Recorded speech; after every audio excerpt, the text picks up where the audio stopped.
ವಾಸ್ತುಶಿಲ್ಪಶಾಸ್ತ್ರದಲ್ಲಿ ಅರಮನೆ ಹೆಂಗ್ ಕಟ್ಟಬೇಕು, ಪ್ರಜೆಗಳಿಗೆ ಮನೆ ಹೆಂಗ್ ಕಟ್ಟಬೇಕು, ದೇವಸ್ಥಾನಗಳು ಹೆಂಗ್ ಕಟ್ಟಬೇಕು, ನಾವು ಕಮರ್ಷಿಯಲ್ ಆಗಿ ಏನಾದ್ರು ಬಿಲ್ಡಿಂಗ್ ಕಟ್ಕೋಬೇಕು ಕೆಲ್ಸಕ್ಕೋಸ್ಕರ, ಆ ಬಿಲ್ಡಿಂಗ್ಗೆ ಯಾವ ತರ ವಾಸ್ತು ಮಾಡಬೇಕು ಎಲ್ಲಾನು ವಾಸ್ತುಶಿಲ್ಪಶಾಸ್ತ್ರದಲ್ಲಿ ಸಂಪೂರ್ಣ ಜ್ಞಾನ ಇದೆ.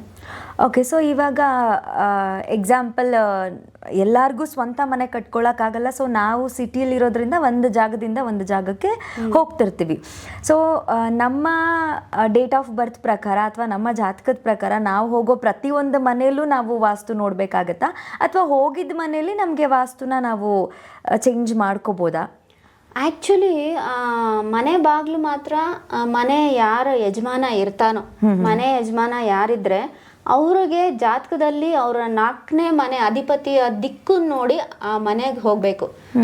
ಕೆಲವ್ರಿಗೆ ಈಸ್ಟ್ ಫೇಸಿಂಗ್ ಆಗಿ ಬರುತ್ತೆ, ಕೆಲವ್ರಿಗೆ ನಾರ್ತ್ ಫೇಸಿಂಗ್ ಆಗಿ ಬರುತ್ತೆ, ಸೌತ್ ಫೇಸಿಂಗು ಆಮೇಲೆ ವೆಸ್ಟ್ ಫೇಸಿಂಗು ತುಂಬ ಜನಕ್ಕೆ ಆಗಿ ಬರುತ್ತೆ. ಓಕೆ.